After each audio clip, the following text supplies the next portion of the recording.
아담이 그의 아내 하와 동침하매 하와가 임신하여 가인을 낳고 이르되 내가 여호와로 말미암아 득남하였다 하니라.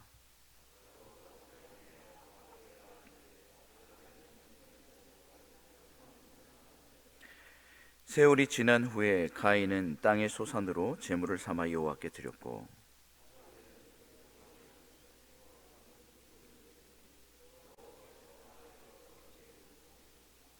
가인과 그의 제물은 받지 아니하신지라. 가인이 몹시 분하여 안색이 변하니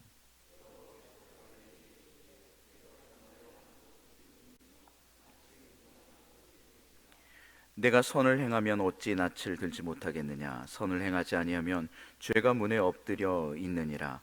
죄가 너를 원하나 너는 죄를 다스릴지니라. 가인이 그의 아우 아벨에게 말하고 그들이 들에 있을 때에 가인이 그의 아우 아벨을 쳐 죽이니라. 아멘. 이번 한 주간 동안 제가 말씀을 전할 터인데 히브리서 11장에 나와 있는 믿음의 사람들에 관해서 시리즈로 함께 나눠보고자 합니다. 히브리서 11장 첫 번째 믿음의 사람은 아벨입니다. 그래서 믿음의 사람 아벨이라는 제목을 가지고 오늘 여러분과 함께 말씀을 나누고자 합니다. 우리는 가인과 아벨에 관한 이야기를 너무나도 잘 알고 있습니다. 아주 어릴 때부터 들었고요. 교회 와서도 처음 신앙생활을 할 때부터 굉장히 많이 들었던 말씀이 가인과 아벨이라는 것이죠. 그런데 우리가 이 본문을 너무나도 짧게 생각한 게 문제다라는 것입니다. 이 본문이 주고자 하는 메시지가 분명히 매우 강렬하다라는 것이죠. 오늘 우리가 보고자 하는 이 아벨이라는 인물은 단 몇 줄로밖에 나와 있지 않다라는 것이죠. 하나님께 예배하고 있는 모습이 단 몇 줄로만 표현되어 있는데 여전히 우리에게 계속 회자되고 있는 그 이유가 무엇인지를 깊게 한번 생각해 볼 필요가 있다라는 것입니다. 우리가 알고 있는 단편적인 지식보다 더 많은 메시지를 담고 있다라는 것입니다. 하나님께서 이 가인과 아벨의 제물, 이것을 처음부터 받지 않았을까? 여러분들 혹시 생각해 보신 적 있으십니까? 오늘 본문을 보면요, 이렇게 나옵니다. 2절과 3절입니다. 그가 또 가인의 아우 아벨을 낳았는데 아벨은 양치는 자였고 가인은 농사하는 자였더라. 세월이 지난 후에 가인은 땅의 소산으로 제물을 삼아 여호와께 드렸고 아벨은 자기도 양의 첫 새끼와 그 기름으로 드렸더니 여호와께서 아벨과 그의 제물은 받으셨으나, 이렇게 단 몇 줄로만 하나님께 예배를 드렸다라는 모습이 나오고 있다라는 것이죠. 그런데 처음부터 과연 하나님께 드렸던 이 예물이 받아들여지지 않았을까라는 것입니다. 우리는 이것을 봤을 때 하나님께서 가인과 아벨의 그 제물을 처음부터 받지 않았다라고 생각할 수도 있다라는 것입니다. 그런데 단서가 있습니다. 3절 앞부분에 이렇게 기록되어 있습니다. 세월이 지난 후에. 이게 매우 중요하다라는 것이죠. 세월이 얼만큼 지난지는 우리는 알 수 없습니다. 그런데 세월이 지난 후에라는 이 단서를 통해서 이 앞에 분명히 수도 없이 드려졌던 예배가 있었음을 말하고 있다는 것이죠. 하나님께 드려지는 첫 번째 가인의 예물 받으셨을 거라는 거죠. 아벨의 예물도 받으셨다라는 것입니다.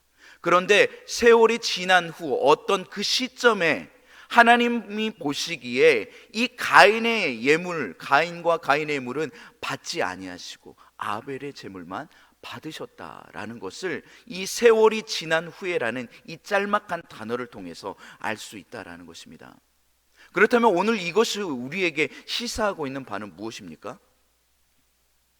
오랜 시간이 지나게 되다 보면 그 어떠한 익숙함에 따라 드려지는 예배, 그 예배를 하나님께서 받지 않으시겠다 말씀하다라는 거예요. 과거와는 분명히 달라진 예배다라는 것입니다. 가인이 처음 그 땅을 열심히 일구어서 그 소작물을 하나님께 드렸을 때 그 기쁨, 그 감격, 이것이 이제는 세월이 지난 후에 많은 익숙함으로 바뀌어버리게 되었다라는 것입니다. 오늘 우리가 드려지는 예배, 이것이 익숙함에 젖어드는 예배가 되지 않기를 간절히 원합니다. 세월이 지난 후에도 여전히 뜨거움으로, 기쁨으로, 감사로 하나님께 드려지는 예배가 되어지기를 간절히 원합니다. 가인은 그렇지 못했고 아벨은 꾸준히 그랬다라는 것을 오늘 성경은 말해주고자 한다라는 것입니다. 계속적으로 드렸는데, 또 어느 날과 다름없이 드렸는데 가인의 예물이 하나님께 상달되지 못했습니다. 가인은 그 이유를 알지 못했습니다. 그래서 자신의 예물이 하나님께 드려지지 못했다라는 이 사실만으로 매우 분노했다라고 성경은 기록하고 있습니다. 5절입니다. 가인과 그의 재물은 받지 아니하신지라 가인이 몹시 분하여 안색이 변하니. 여러분, 예물을 받을 때 가인의 예물만 말하는 것이 아니라 무엇과 무엇이라 라고 항상 말합니까? 가인과 가인의 재물이다 라고 말합니다. 하나님은요, 그 둘 다 받지 않으셨다라는 겁니다. 받으실 때도요, 아벨과 아벨의 그의 재물을 받으신 거라는 것입니다. 우리가 기억하길 원합니다. 하나님께서는 오늘 우리가 드려지는 우리의 헌신, 우리의 땀방울, 우리의 모든 노력들, 이것들이 하나의 어떻게 보면 재물이라고 하면은 그 재물과 나 자신이 드려지는 이 모든 것들을 하나님께서 함께 받으신다라는 사실입니다. 우리가 그런데 이것이 가인의 예물을 받지 아니함으로 그가 얼굴의 안색이 변했다라는 거예요. 여러분들 농사 혹시 지어 보셨습니까? 저는 직접 농사를 짓지는 않았지만 제가 대학 시절 때 농번기에 이렇게 일을 하러 간 적들이 많이 있었습니다. 그래서 그 수확하는 것들을 이렇게 거두는 것도 굉장히 힘이 많이 들었다라는 것이죠. 한 사람당 일당을 굉장히 많이 주면서까지 그 수확에 힘쓰는 것을 볼 수 있었습니다. 그런데 1년 동안 정말로 열심히 피땀 흘려 이 농사를 짓고 그 다음에 그 수확했던 그 농사의 그 재물을 하나님께 드렸는데 이것이 받아들여지지 않았다라는 것입니다. 여러분들, 이것이 무엇입니까? 우리가 평생 수고해서 하나님께 드려지는 이 예배, 하나님께 드려지는 시간, 하나님께 드려지는 물질, 하나님께 드려지는 나의 눈물, 나의 땀방울들이 하나님께서 받지 않으시겠다라는 것이죠. 노력하지 않았습니까? 아닙니다. 노력했습니다. 그런데 이것이 누구를 위하며, 누구를 위한 기쁨이며, 누구를 위한 흘린 땀방울이냐라는 것입니다. 하나님을 향한 땀방울이 되기를 간절히 원합니다. 하나님이 기뻐 받으시는 예배는요, 영과 진리로 드려지는 예배다라는 것입니다.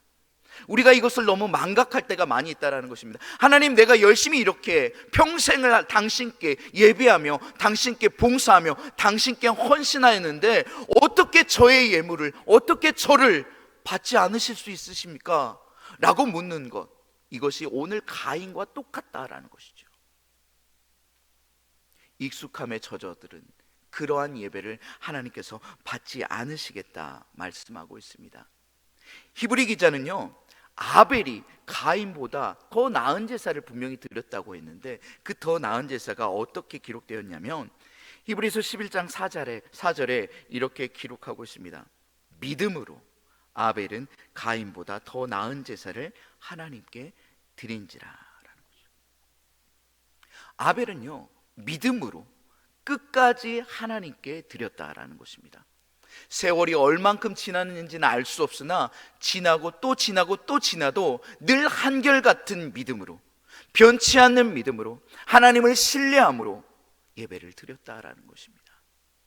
오늘 이것이 우리가 아벨에게 배워야 할 점이라는 것이죠. 우리가 가인에게 배우지 말아야 할 점은 익숙함에 젖어드는 예배, 세월이 지남에 따라 변하는 예배가 아니라 세월이 지나도 변하지 않는 예배를 드리는 것, 이것이 오늘 우리에게 요구하고 계시는 하나님 아버지의 마음이다라는 것입니다. 그렇기 때문에 너무나도 짧지만 이 아벨과 가인이 여전히 우리에게 들려지고 있는 것은 우리가 이렇게 예배하지 못할까 봐 걱정하시는 하나님의 아버지의 마음이 함께 담겨 있다라는 것입니다. 수천 년이 지나고, 아니 수십 년, 수백 년이 지난 이 시기까지도 여전히 이 말씀이 오늘 우리에게 계속적으로 들려질 수밖에 없는 이유는 우리가 하나님께 드려지는 예물이 익숙함으로 드려지지 않기를 간절히 원하고 계신다라는 것입니다. 오늘 믿음 가운데 우리가 나아가길 원합니다. 아벨과 같은 인물들이 되어지길 원합니다. 하나님께 예배함이 기쁨으로 매일매일 샘솟기를 원합니다.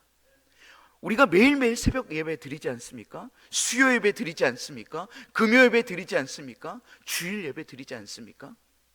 이 드림이 여러분들의 삶의 태도에 어떠한 형태로 나가는지 다시 한번 재점검해 보시기 바랍니다.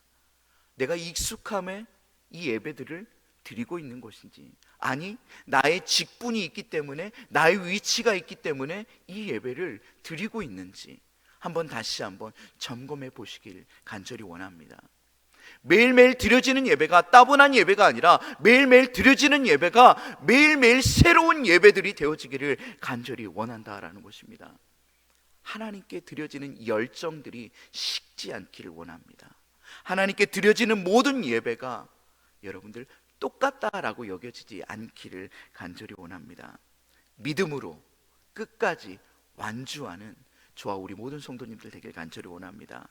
오늘은 믿음의 사람 예배리란 제목으로 함께 말씀을 나누었습니다. 여러분들, 가인과 아벨에서 예벨과 같은 자들이 되어지길 간절히 원합니다.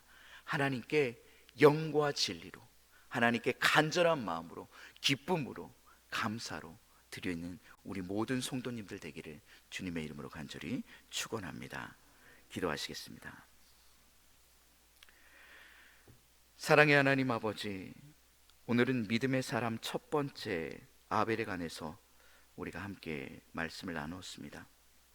하나님, 우리가 아벨과 같은 자들이 되어지길 원합니다.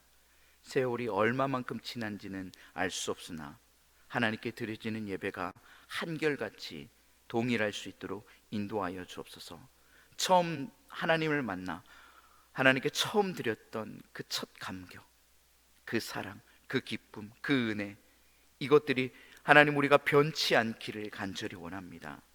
매일 익숙함에 젖어들어 가인처럼 오늘도 또 예배를 드려야지, 또 예배를 드려야지, 이러한 마음 가운데 드려지는 예배가 아니라 하나님께 감사가 넘치며 은혜가 넘치는 예배를 드리는 자들 될 수 있도록 하나님 인도하여 주옵소서. 믿음으로 더 나은 제사를 드리기를 간절히 원합니다. 주님께서 우리의 중심을 보시고 변하지 않는 믿음으로 하나님을 신뢰하며 나아갈 수 있도록 하나님 강한 손으로 우리를 붙들어 주옵소서. 우리는 연약한 존재들입니다. 매일매일 넘어지기 쉬운 존재들입니다. 예배를 드림에 있어서 하나님 늘 순수한 마음으로, 정결한 마음으로 드리지 못할 때도 있습니다. 하지만 하나님 다시 한번 벌떡 일어나 하나님께 엎드림으로 나아갈 수 있도록 주여 우리의 마음을 주장하여 주옵소서. 주께서 늘 함께하여 주시기를 간절히 소망하며 우리를 구원하신 나사렛 예수 그리스도 이름으로 기도드립니다. 아멘.